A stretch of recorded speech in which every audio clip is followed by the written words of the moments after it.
Hello, I'm Danny Daniels, and today is September the 8th, 1978, and sitting with me to discuss her life as a performer and also a dancer and a great comedian is my dear friend Nanette Fabray. Hello, Nanette. Hi, Danny. And dear friend is an understatement. You're my teacher, my choreographer, my good friend. Oh, thank you. I'm very happy that we met each other, and about 4 years ago we did the show Wonderful Town and had a great time, and it was a great joy to work with you. Let's start at your early training, because I know that you started tapping when you were just little baby Nanette. 3 years old. 3 years old. And I took lessons for 2 weeks, and then I won a dance contest right here in Los Angeles. And the first prize was a week's professional engagement at what was then the old Orpheum Theater. I think it's now the Paramount Theater in downtown Los Angeles. And that was about the peak of my professional career until I was about 6. To play downtown, of course, in the big professional theater was quite wonderful, you know. Well, what was it? You played? You say you danced at the Orpheum. What was it? What was a stage show? Or? It was a vaudeville show. Honey, I'm old enough to have been in vaudeville. We're talking about in the 20s. And it was a vaudeville show, and you played at the age of 3. You were doing 4 shows a day. I had yes, whatever they were, 4 shows a day, 5, something like that. I remember that I didn't have to get up as early as I had to get up normally, which I thought was quite wonderful. But I remember the awful problem of being shaken awake to go out and do the later shows, late at night, you know.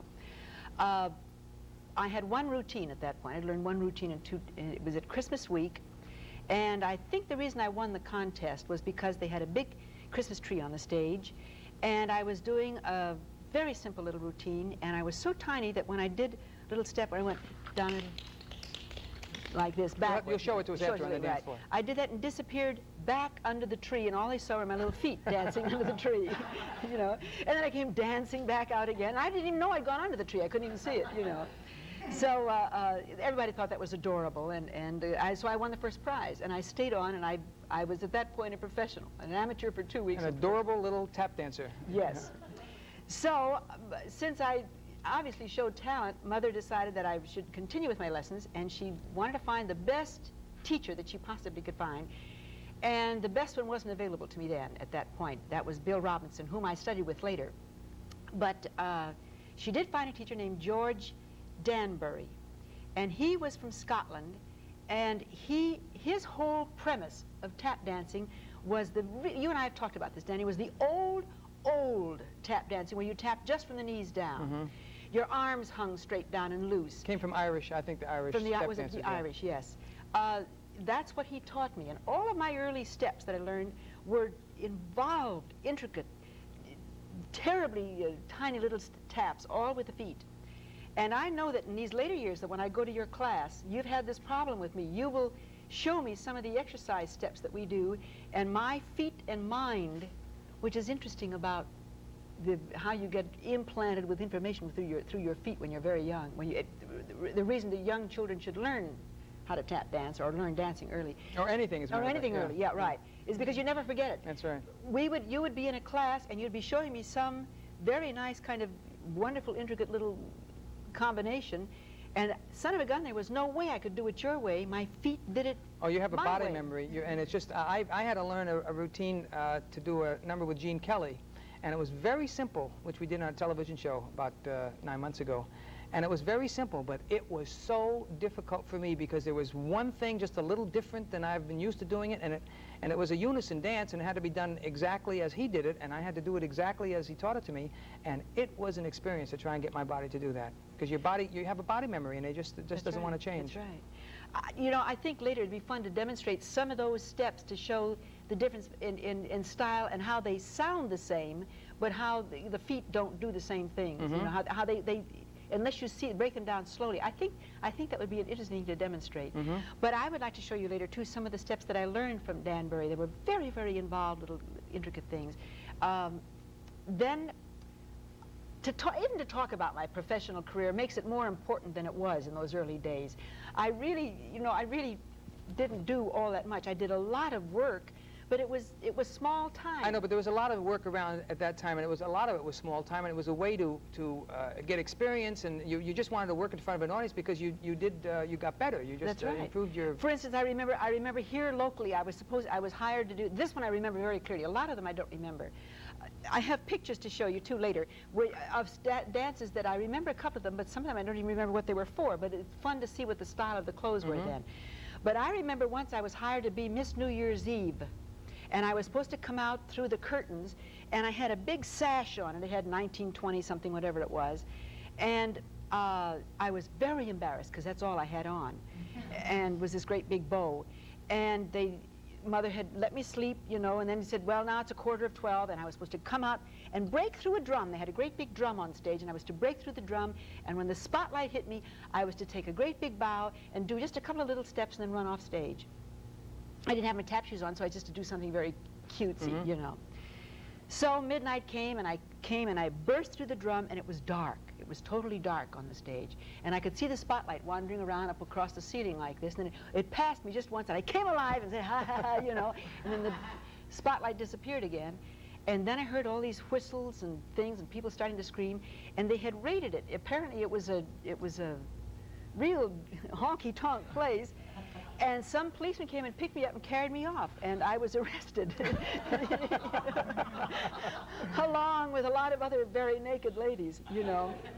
Your first experience with the Blue Laws, huh? Yes, yes. Which brings me to else something interesting about show business in those early days. The labor laws were not consistent. Each town had its own. This is how I remember it as being told. I was much too young to be performing, so Mother, some way or another, managed to get hold of a couple of birth certificates that made me older. And she would find out how old it was the minimum you had to be for that town, because it was obvious if I was 4, I really wasn't 7, you know, but she would show up with a birth certificate that made me 7 if that's what the town said it had to be. Parents would go to any length to get their kids on stage. Any length. And she coached me. You know, I'm 7 years old, you know. And what year were you born? And I had that memorized, you know, standing there like a little automaton, you know, saying 19, whatever it was, you know. And so we showed up to do an engagement in San Diego, and as Mother walked in to the office where you had to check in, you know, they give you a little quick checkout, she saw the name on the lady's desk, and for however this awful thing happened, we had the birth certificate of the lady who was in charge of the labor laws, her daughter. And she saw this, Mrs. So-and-so and so-and-so, and Mother looked at it, and the son of a gun, there it was.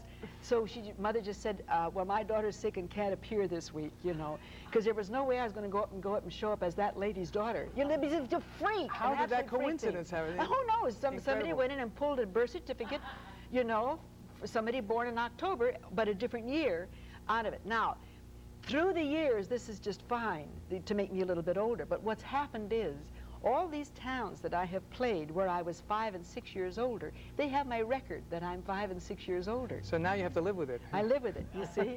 It showed up once in one town. I played it, and some very nice old lady came up and said, it's very interesting, dear. You and I are exactly the same age, you know. Your past catches up with you. Catches up with you, it really does, yes. Now, you told me that you had done some work with Bill Robinson. What was your experience? I remember... The legendary Bill Robinson. The legendary, the great Bill Robinson. I remember, at this point, I had now done quite a bit of vaudeville, and I was about maybe 7 or 8 years old, I think. It's all quite far back, and it's hard for me to remember what I have been told in stories that you hear and what I really remember. Yeah, because they kind of merge. Yes. But what I remember, I do remember my feelings about this great, he seemed to be 27 feet tall, not only because he wasn't a tall man to me, but because he was such a legend. And I went in not to study tap with him, but to learn routines from him. And he was teaching at that time? Well, he would take special people and teach them routines. I was stunned to find out that I showed up on some circuit someplace, and I watched somebody else who was rehearsing, and they were doing my routine. Same routine, And I told my mother, I said, this person is doing the same routine that I have. Mother didn't recognize it, but as a dancer, I recognized it. And apparently, he just had, you know, somebody comes into the studio or to his office or wherever it was. I don't remember. I remember I went up a flight of stairs and went into a place, and it was a regular dance floor with a piano player, and he just started out, and we said, yeah, this is what it is. And Mother said it cost a lot of money, but who knew it was depression? Who knows how much money it was? You know, a lot of money in those days could have been anything. You know. But I can remember we just started out step 1, step 2, and he was very sweet, but very fast. And I remember he did make a joke once. He said, you're very quick. He says, you learn very quick. He says, that's because you're closer to my feet. That's because I was, you know, a little teeny tiny thing. But I think when you're very young, you do learn very quickly. What else is there? There's not much else in your head. It's funny, but having done a lot of teaching in the last 5 years, I've discovered that if you've got a good sense of rhythm and a good sense of coordination, you can learn tap when you're youngster, and you can learn it very fast. But as you get older, it gets more and more difficult to learn it, even though you still have that same good sense of rhythm and same good sense of coordination, because as your body gets conditioned to doing other things, your ability to pick up tap, or I suppose anything new, diminishes, you know, as you get older. But when you're younger, tap is easy to learn, comparatively speaking, and I like to get the kids, if they've got a good sense of rhythm, because they're fun to teach, and I'm sure you were too, because you've got an incredible sense of rhythm. Well, I didn't only do tap. I did acrobatic work. I had... you were a contortionist, weren't you? I was a contortionist. Yeah. I used to do those incredible things, like I can very clearly remember one that I did where I was on the floor, put my head on my chin, brought my feet over, and I sat my behind on my head. And then your feet run around your body like that while your head is resting on your chin. It's a complete, I mean, I'm sure the old-timers will know the step that I'm talking about. You're going to demonstrate that for us. Oh, my dear. This is about as close as I can get. It's just here, not even on the floor. I did a lot of the really trick acrobatic things. Now, how many hours a day did you dance? I mean, did you dance a lot when you were a youngster? Did you practice a lot? Yes, and resented every moment of it because I wanted to play. I remember another thing, too. I have a picture here of me in a military outfit, in a military uniform. Can you see that? Yeah, there it is. Yes. That had a hard, inside of the top of the hat was a hard thing. And at one time during this particular number, I'll show some of the steps that I did later. In this military thing, which is when Lindbergh flew the ocean there, everybody was doing military numbers in those days. I did a number where I danced on a drum that had an eagle on the front of it, and in front of the eagle it had some kind of a thing that when they turned the lights off it made sparks from the taps. I don't know how it did that, but I remember that I had to get up there and I just did. Find out, we'll use it in our show. I don't know how I don't know what there was up there, but I remember that You made sparks with your taps? Really? With my taps. Oh, that's fascinating. However they did that. You maybe somewhere in all your questions you can find somebody who knew how that was done. But I remember I stepped forward onto a special thing and it made sparks, and I came back and finished the routine. But part of what I did, one of the early parts of the routine, was there was a hard thing on the top of my hat. And I would get down again on the floor, bring my feet up, and then tap on the top of my hat. My Lord. Which was really quite, but we took it off because it was so heavy on my head and it had to be anchored very carefully. And it tended to slip sideways, and I wound up holding it on my head mostly through part of the routine. How long did you do this kind of acrobatic stuff? I mean, how old were you when you decided that you better... Well, I really kind of stopped doing all that stuff when I was about 10 or 12. It just got too hard. You're just not as limber anymore, and because I didn't perform all the time. Talking about it, as I said to you before, talking about it makes my childhood career sound more important than it was. I was Baby Nanette. That was my name. Everybody was Baby. Baby Rosemarie, Baby everybody, you know. But I also had a lot of other names, too, depending on what my birth certificate was. And some of the early routines that I did, I really don't remember all of them. There's a picture here, too, that I'd like to show you, because this was a very stylish thing for everybody to do, was to do, what do you call that, Danny? The old, the hornpipe. The hornpipe. Yeah. All the kids did a hornpipe. That's an adorable picture. Isn't that dear? Yes. With the soft shoes, and I did the hornpipe. This was, I haven't the faintest idea what this routine was. Obviously, I was in a number with somebody else, but because obviously somebody's been cut off the picture or somebody that I was looking at. But I have my tap shoes on. You're ready to go, aren't you? I'm all done up with some kind of a thing. Looks a little Scottish. Well, no, I do remember it says here age 7 or 8, and I do remember that I did a song called Down by the Vinegar Works. I live down by the Y docks, down by the Vinegar Works. So that may have been that. That's got, I have my tap. Sounds English. Sounds no, like it's an English. American. It's an old Is it really? American song. Sounds very Cockney. Cockney. This is picture in a routine that I did, a tap routine, which I'd like to do some of the steps because I really remember most of this routine, and I was about 3 1/2 for this routine. As a matter of fact, I have the hat from that. This is from the Keystone Cops. The hat looks bigger, but if you can see how teeny tiny it was, because there's just no way to get it on my head.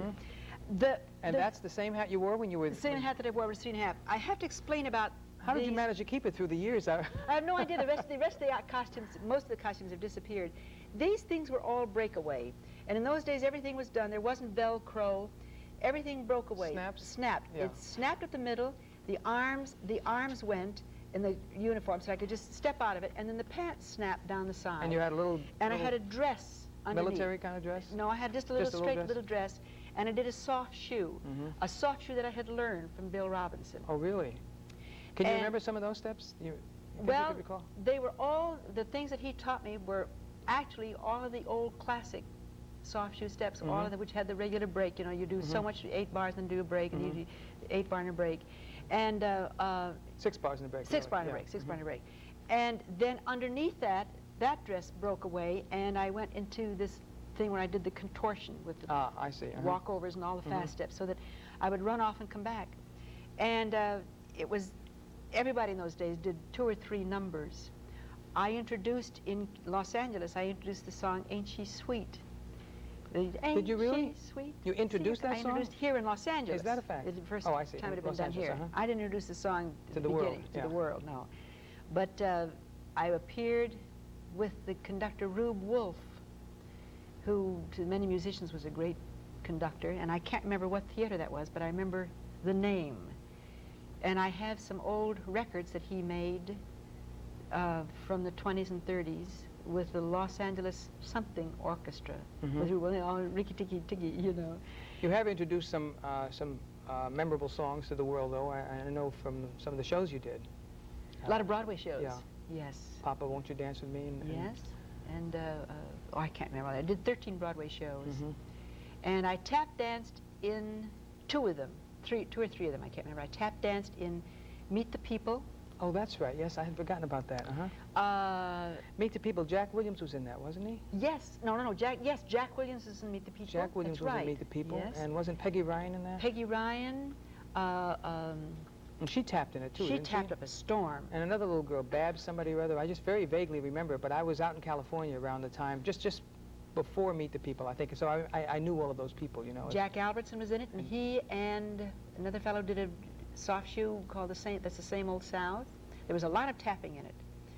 And my tap dance number, I sang Cara Nomi from Rigoletto, the opera song, and did a tap dance to that, if you can imagine. Bill Robinson used to tap to the bells of St. Mary.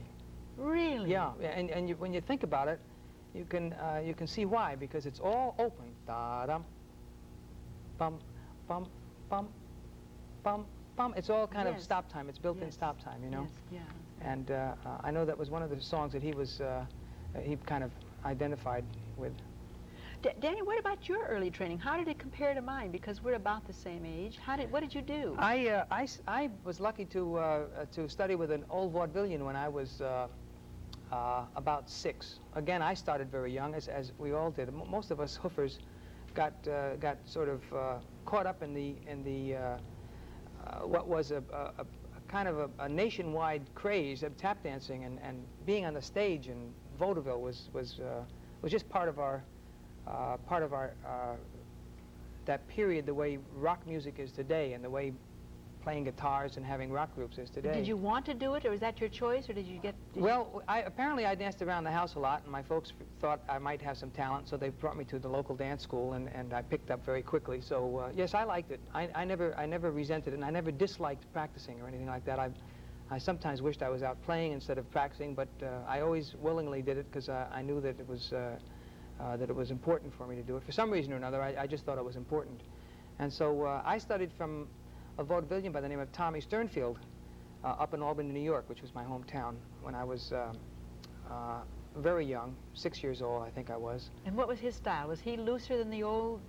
He was a traditional kind of hoofer, what was called in those days a hoofer. He had been in New York shows, and he had worked with a vaudevillian by the name of Fred Stone, who was quite a well-known dancer and actor of the period. And Tom, my teacher, was an excellent tap dancer. He had a marvelous sense of rhythm, and many of the steps he taught me I still do. They became part of me, and I've embellished them, and I've changed some things, but a lot of the stuff that he taught me is still part of my repertoire today. So he was a wonderful teacher. So I was very fortunate in having good early tap training, and as most of us tap dancers did at that time, when we got into the period of the late 30s, tap dancing got to be very athletic, balletic, along with the Fred Astaire pictures, and then we started studying ballet. So I got into a ballet craze when I got caught up into the ballet end of dancing, and so I developed other areas other than tap. But I always remained very loyal to my tap background because I like it. It's fun to do. Did you stop your tap while you were doing ballet? I went through a period of my life when I didn't tap at all for over 10 years.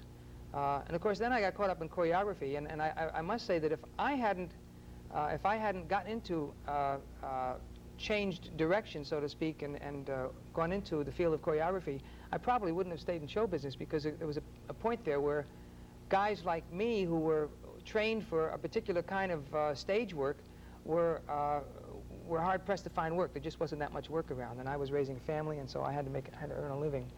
But I was fortunate enough to swing into choreography, and that brought me into touch with many great people, which includes you. And so I had a wonderful career as a choreographer, working with people like Noel Coward, who was directing some shows that I did, and then as a dancer, I also was fortunate enough to meet the composer Morton Gould in a show that I was in. I was tapping in, as a matter of fact, in 1946. I was in the show $1 Billion Baby. We were on Broadway at the same time. Yes, yes. What were you in about that time? 1946, I think, was 45 and 46 was High Button Shoes. High Button Shoes. Mm-hmm, mm-hmm. So we were both hits. And you were on 44th Street, weren't you? Yes. Yeah. Mm-hmm. And I was at the Alvin Theater in $1 Billion Baby in 52nd Street. And I was tapping. I did a tap number in that, and Jerry Robbins was Jerome Robbins was the choreographer, and he worked with me on the tap number I did, and then I did quite a bit of it myself because he was so busy doing his choreography for big ballet numbers he had. And because of that show,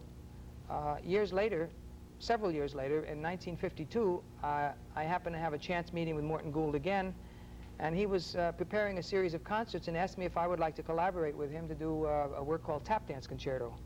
And I had no idea what he meant, but I said yes because I loved Morton's music, and if he wanted to write music for me to dance to, I didn't care what he called it. So we collaborated on this work called Tap Dance Concerto, and I performed it all over the world, and it was very successful. And one of the great... You mean it's a real concerto, like people write a concerto for this or for that? It was a concerto for tap dancing. It was a concerto for the... It's a percussion concerto. Exactly. It's a concerto with the rhythm as the solo instrument, and the rhythm in this case was done by the soloist, which was the tap dancer. And it's in 4 movements and has the traditional classical form. And because of my work with Morton and working on this tap dance concerto, I became aware of the form of music, and could correlate that to the form of dancing, and that was instrumental in bringing me into the field of choreography, which I developed into later on. Well, you just said something very, very interesting about music, is because most dancers listen to the music not as an art form in itself, but they listen to how they will how they can make it fit their feet. They listen for the feel of it, and I did too up to that point. But getting involved in reading music, I play piano. I'm kind of a half-baked piano. You know, I'm not too good at it. Oh, well, you're underestimating. No, I would like to play better, but it's a 3/4 baked piano that you play. Okay, but I could read music is the point I was making, and I was able to read the rhythms that Morton had written out, and I was able to transcribe them into movement and into rhythms with the feet. And because of my being able to read the music, I began to understand how he had composed the music, and it was a revelation to me to state a theme and to do variations on that theme and to develop it, and then to return to the theme at the end. And did you use that in your concerto? Oh yes, I did. Yes, Isn't indeed. that marvelous? And it was a great thrill to stand in front of a symphony orchestra of 110 men, and they are accompanying me. Danny. And it was one of the great highlights of my life. And today, 1978, I stopped doing the concerto about 12 years ago because I was so busy doing other things that I just could not keep in shape physically. It's just very difficult to keep in shape. Do you remember it? And I have it written down. And today it's being done. There's several other people that have done it. They've picked up the music and they do their own version of it, you know. And, Really? and somebody just did it recently with the Boston Pops, and I forget his name, but he's written up in Dance Magazine, and he was given very good reviews on it. So I'm glad to see that the work is being done. You say you've written it down.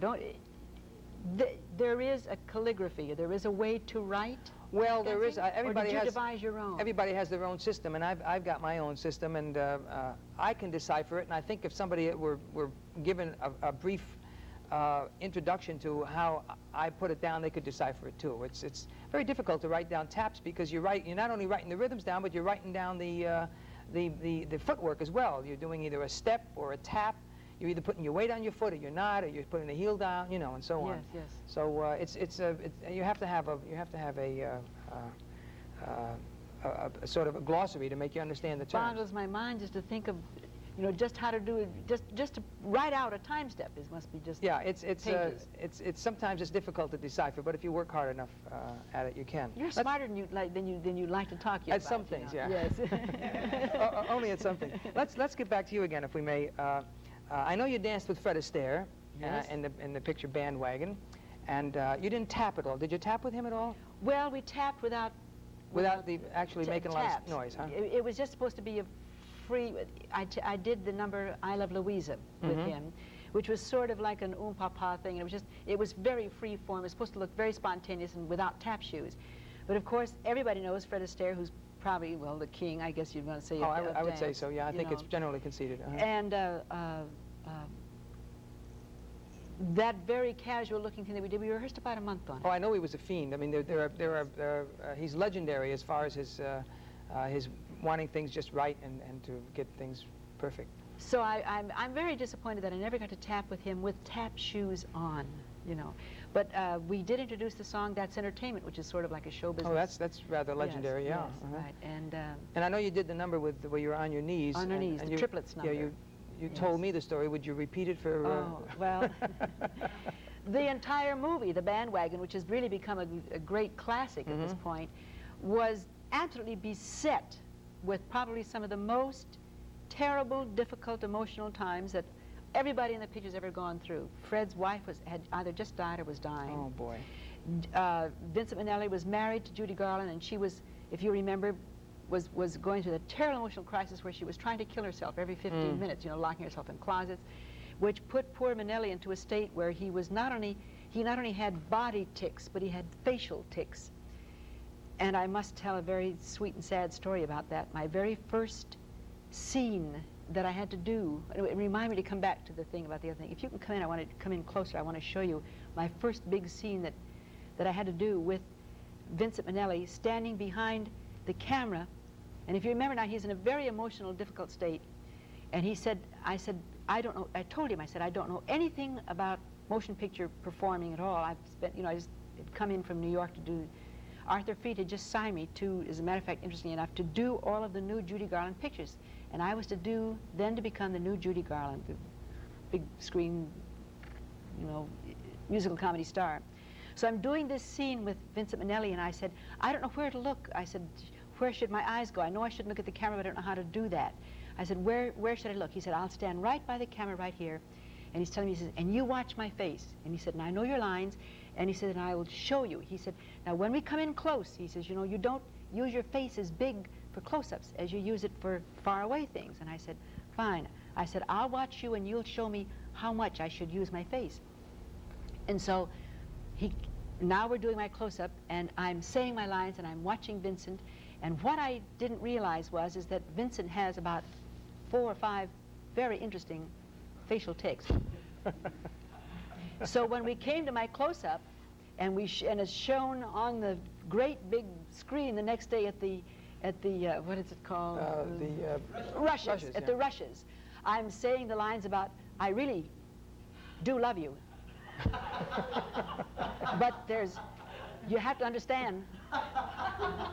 So Manelli turned to me, and he said, as he turned and looked at me, and I was sitting next to him in the room, he turned and he looked at me and he says, "What's the matter with your face?"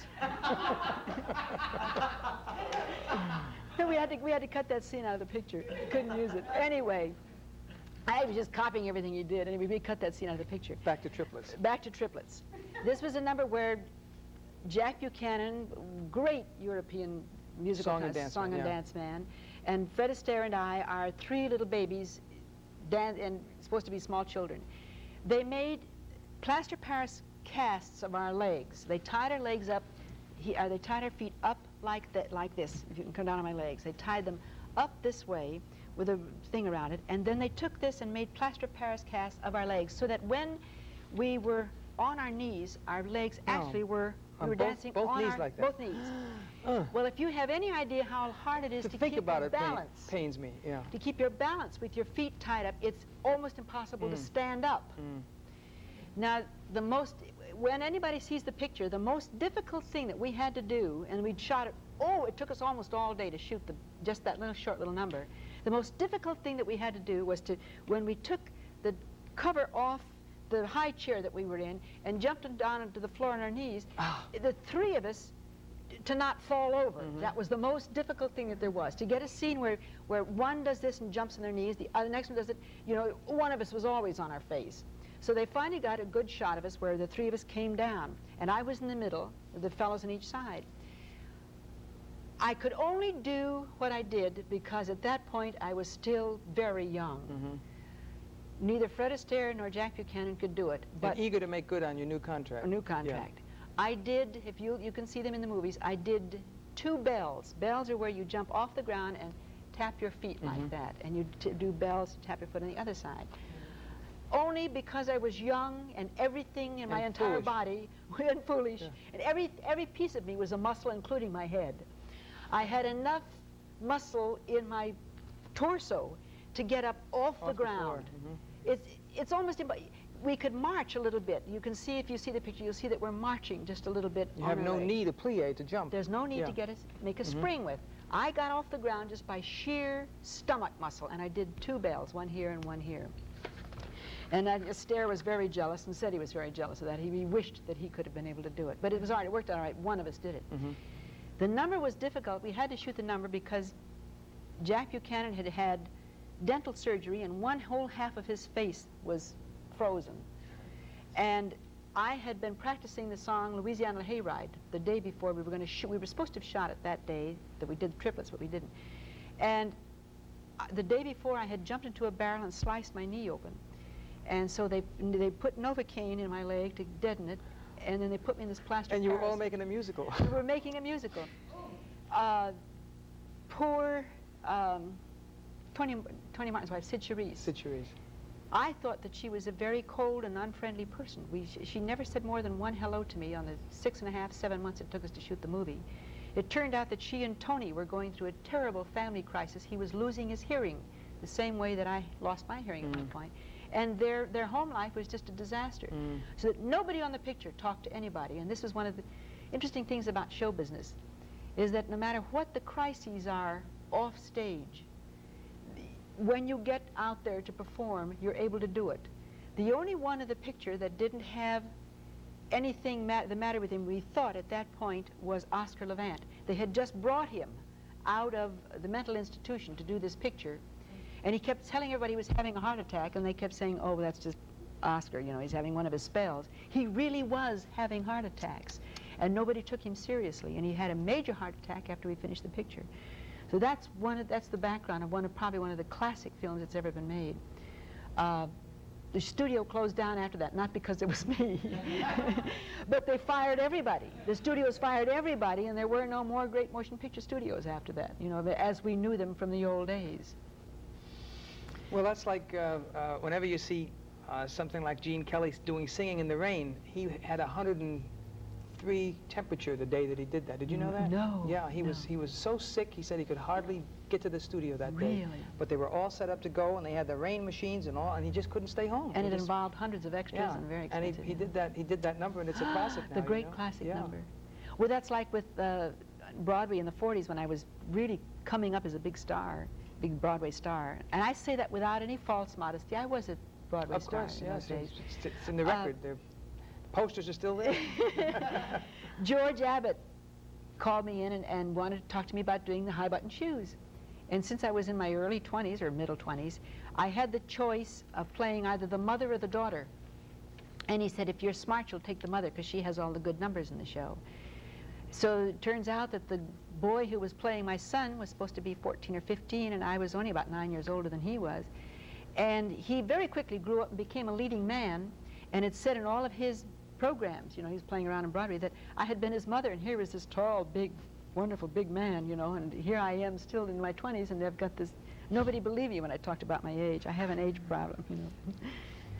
But you talked about Jerry Robbins. He did an interesting thing on that show. He did not know anything about the Castle Walk, which is what the song Papa Won't You Dance With Me was. And he went out and found 3 dance teams who did the original Castle Walk. And Jerry said, work with them and teach it to them. And all the things we did in that show were the original Castle Walk. Now, people think we did the polka, but we didn't. We did it with Castle Walk with the hand, where you never touched anybody. You put the hand that's, on you the told back me that's this very way. interesting. And you don't. And the girls did that so they wouldn't soil the man's. Wouldn't soil the man's. They put the back of their hand to the back of his shoulder. Everything was one-sided. You didn't move back and forth as you do in a polka. You only dipped to the right. Always only to the right in the Castle Walk. For whatever reason, I think maybe one of them was lame, but you know, I have no way to prove it. But it was very highly stylized, and it's interesting to see how those things get lost. I wish we had some way to show. High button shoes was what year was that again? I think it was 1945. 5 or 6, yeah. And there was no tap in that, though, except just a little bit. You did a kind of a soft shoe thing, didn't you? Did a soft shoe tap, yes. Matter of fact, we had tap shoes on. Jealous. Jealous. We only had the front. We only had half taps, a little half front taps. And you did that dance with Jack McCauley. Yes. And because I was tapping in $1 Billion Baby, I tapped in the show in 1948. It was a review which was called Make My Manhattan, and it was the beginning of Sid Caesar's career. He was the comic in the show, he and along with David Burns. And then that was kind of the tail end of tapping. I did the tap dance concerto in 1952.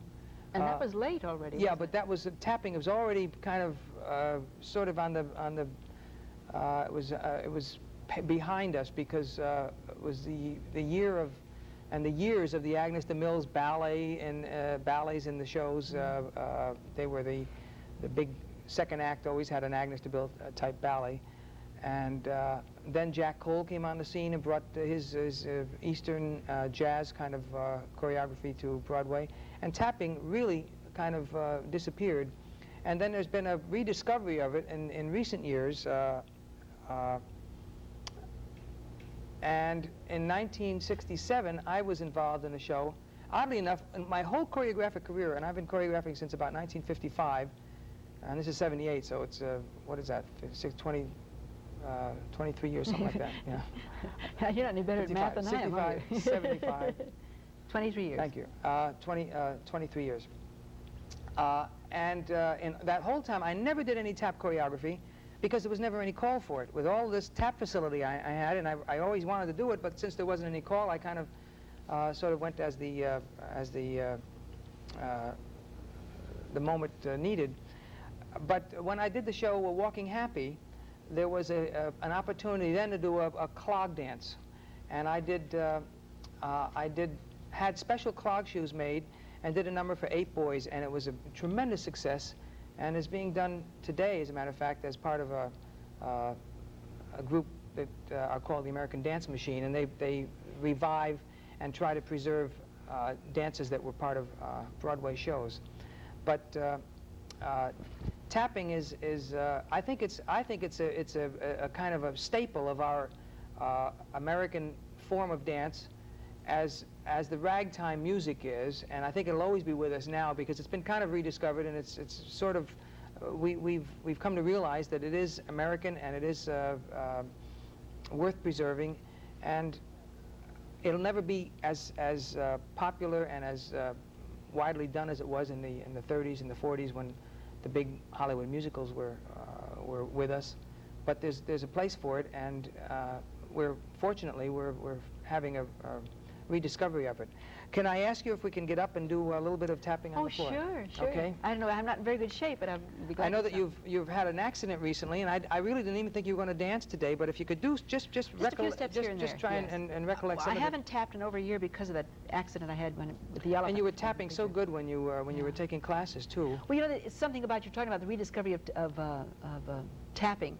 When you choreographed Wonderful Town that I was in this a couple of years ago, everybody was startled to see tap dancing. And we did tap in that show, yes. We had a wonderful big tap number in that. But everybody said, we had no idea that, now that I consider myself a tap dancer first and a funny lady second, you know. And everybody was startled to know that I could tap dance. And I've done that probably more in my life than anything else. Yeah, well, you get known for the certain things that you do, like since I didn't choreograph all those years, I know that I did something recently, and some dancer said, "Oh, I didn't know you tap danced." You see? You know, so. Oh, Danny Daniels, one of the great tap dancers of all time. Well, anyway, let's get up and fine. Okay. Okay.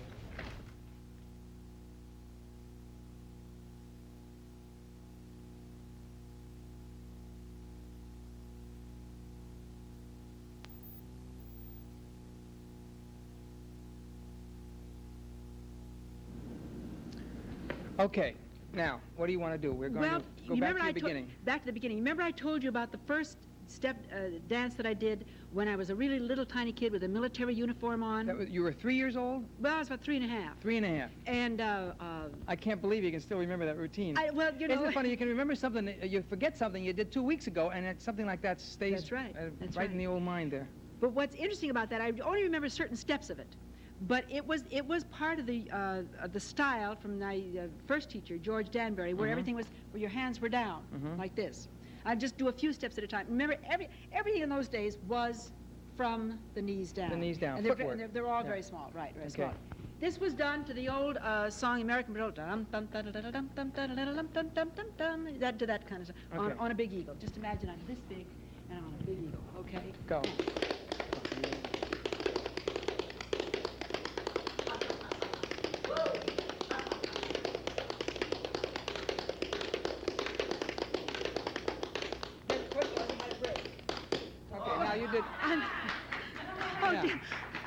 I haven't danced in a year. Do you know how those taps stand out when you miss them, huh? This is the first time you've danced in how long? Literally over a year that you haven't even had taps. In fact, it's the first time I've walked practically in a year. You asked me if I was getting my legs back by walking, and I really haven't been able to do anything. I was really quite severely hurt with my elephant accident. Yeah, this is just to bring the folks up to date here, that you were knocked over by an elephant while filming, doing a film, and you were very, very severely hurt. Yes, I lost the use of my left side. I was blind, and sundry other kind of interesting things. Where I'm lucky is I can still tap. Well, at least the feet are still working anyway. Now let's analyze that a minute. You did.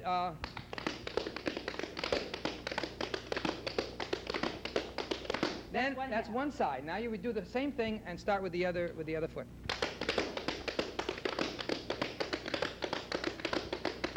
Now you repeated that again, and you did part of it. You don't do the whole thing again? Yes, you do. You do the whole thing. Yeah, right. Then you do the third time, and.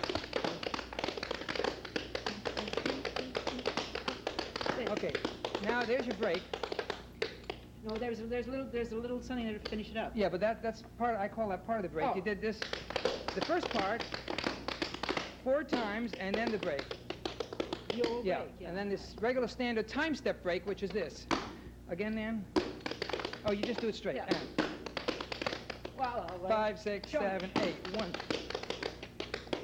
We did a little old break. There it is. Yeah. Okay, once again together. And. There it is. There's That's it. millions of versions of that break. I know. You can switch side to side, foot to foot, depending on what foot you have to start your next step on, too. Now, that was your military. That was the beginning of your military dance. Yeah. And then... No, the very beginning of it was the drum thing, where I did that kind of a thing. It was the style of that. And But this was the first real step. And you had this one. You did that. That one was the too. big. That was the big finale thing. You know, there's one which is just really too hard for me to do because I just can't get the old bones up that much anymore. But it was good. Wait a minute.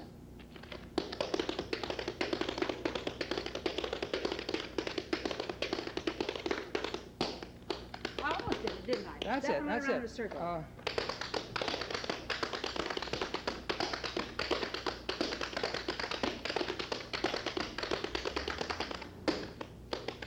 Yeah, at the end, you have to do the third time is...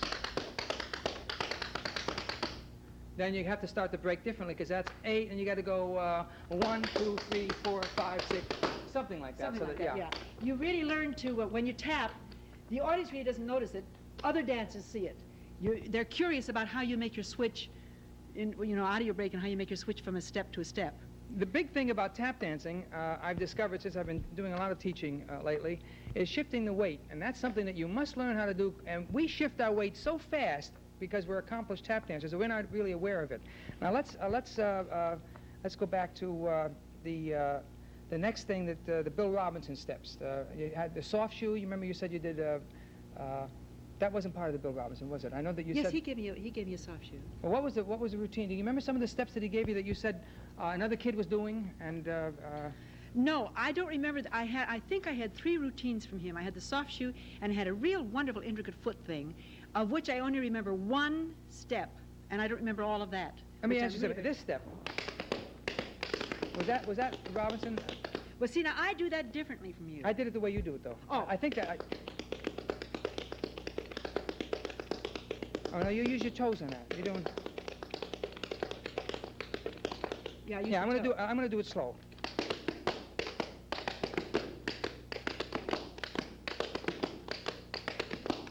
And you do that step with the heel.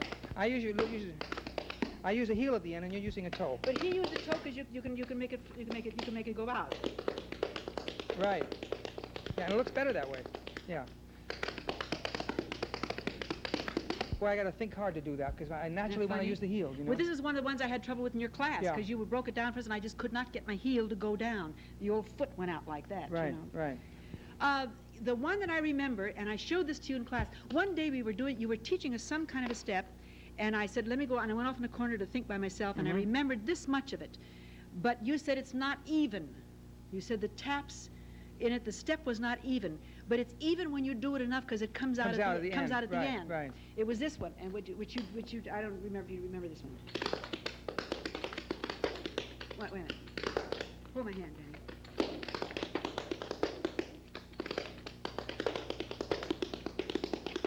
I can't. Yeah, that's a beauty.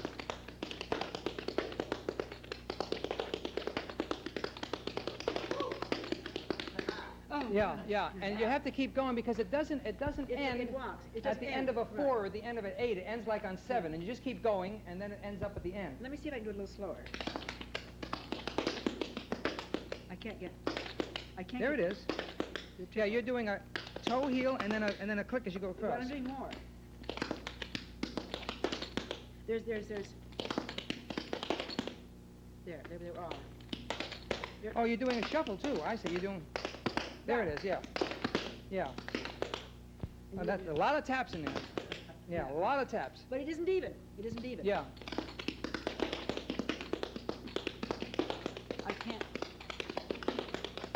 I can't get them all in. Well, the step is there though. If you just keep going, it comes out even. It comes out even at the end. Yeah. See.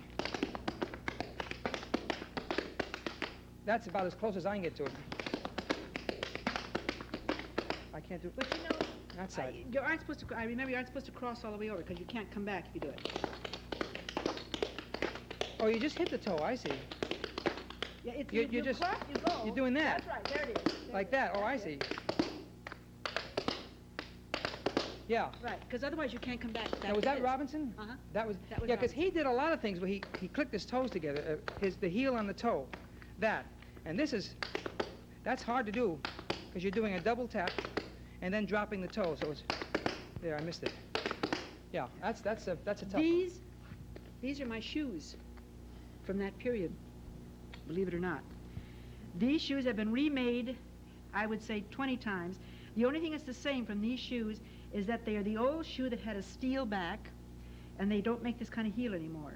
And it has naturally the steel thing in here that they have.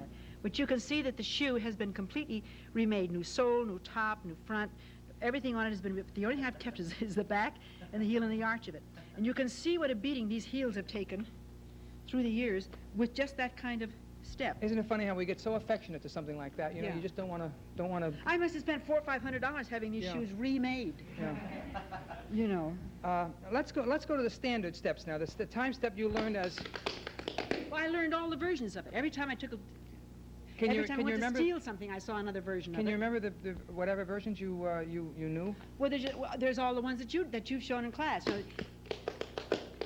yeah. Then the ones that get anything, all kinds of things, or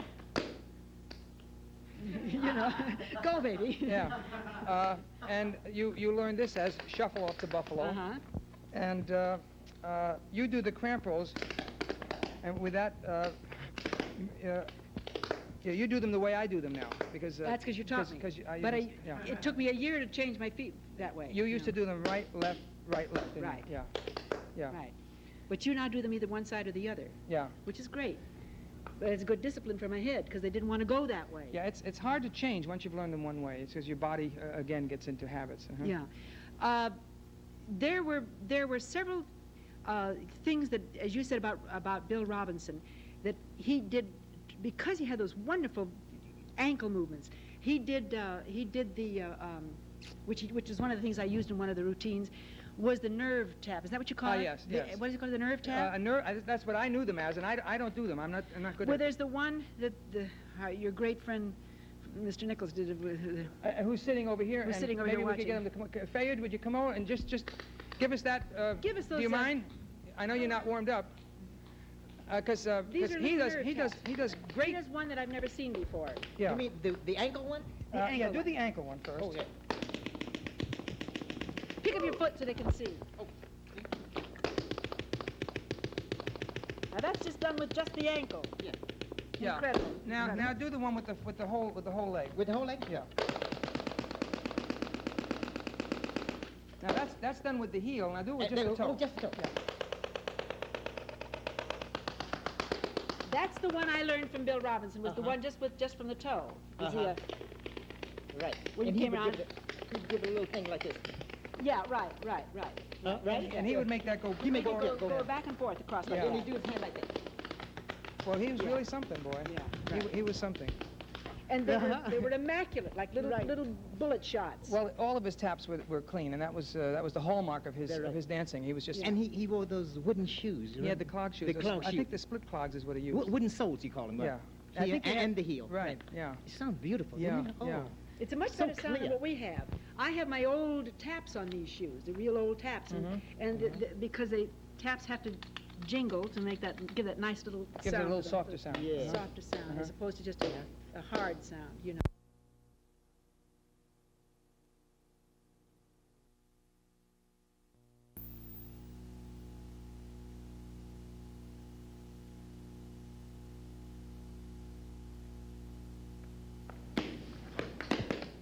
Are you going to do a little ad-libbing?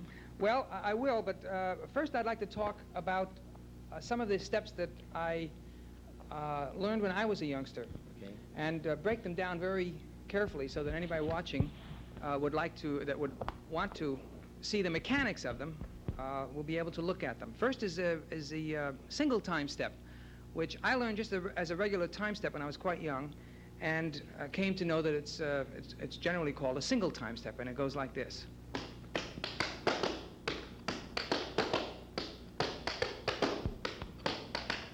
Then you add a tap to that, and it becomes a double time step.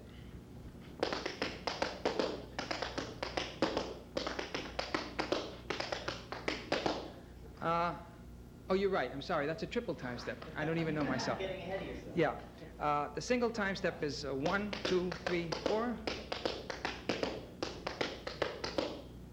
And the I beg your pardon. The single time step is without the flap. It's this.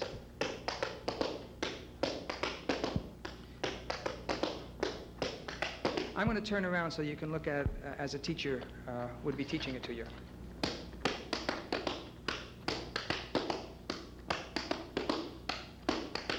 Then the double time step, which I did a minute ago.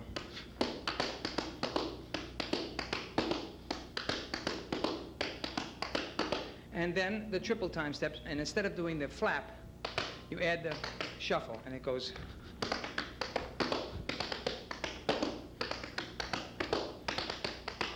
And of course you throw in some extra taps into that, so it goes.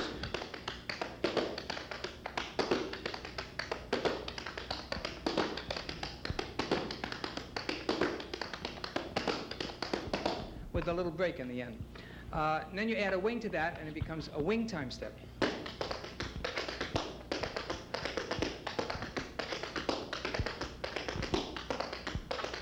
And you can add another shuffle, and it becomes a triple wing time step.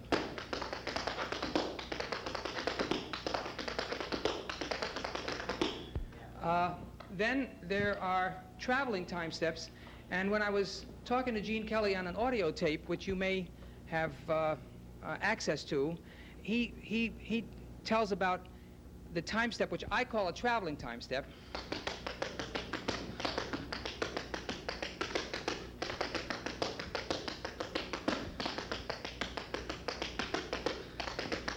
And Gene calls that a bandolino or a Boston time step. And when I asked him why it was called a bandolino, his answer was, I don't know. He just knew it as a bandolino. And he calls a traveling time step, this one a traveling time step.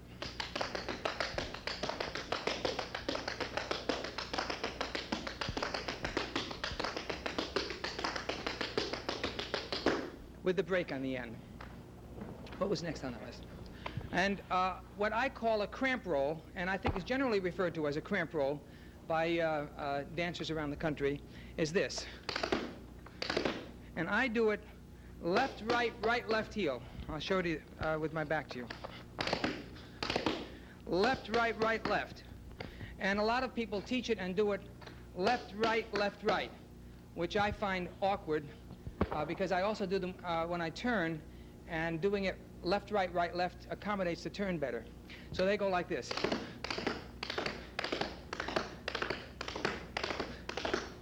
And I'm now doing them alternating feet. And you add another tap to that, a pickup, and you get a little pickup and a stamp, and it becomes a kind of a takeoff point. I use it a lot for starting a combination or starting an ad-lib. And then the step that I just talked with Fayard Nicholas about, which is the Maxi Ford, which is getting the pickup on the way back. And I'll turn my back so you can watch that. And that can be done on both sides like this. And it can also be done without the jump on the whole foot at the end. And has a very pretty sound. And another step that is a common tap dance step, which are called drawbacks. And they're very effective if they're done fast. And also, if you twist your feet, which Hal Leroy does, and it becomes a great audience pleaser for Hal.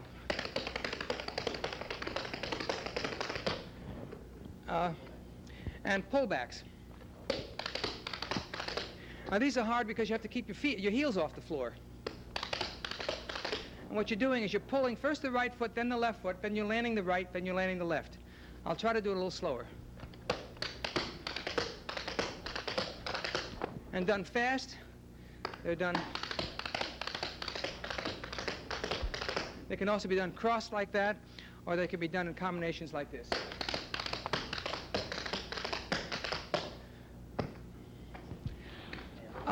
Now, I'll do a little ad-libbing.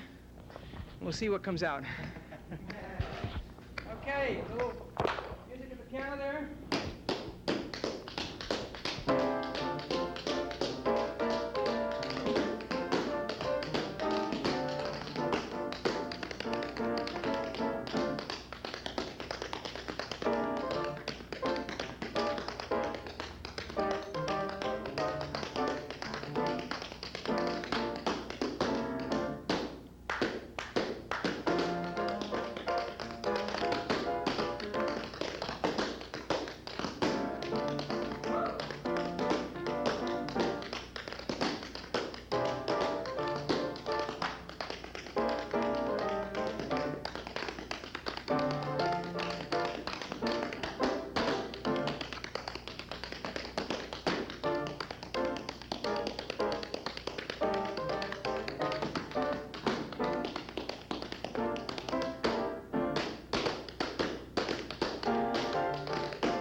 There she is.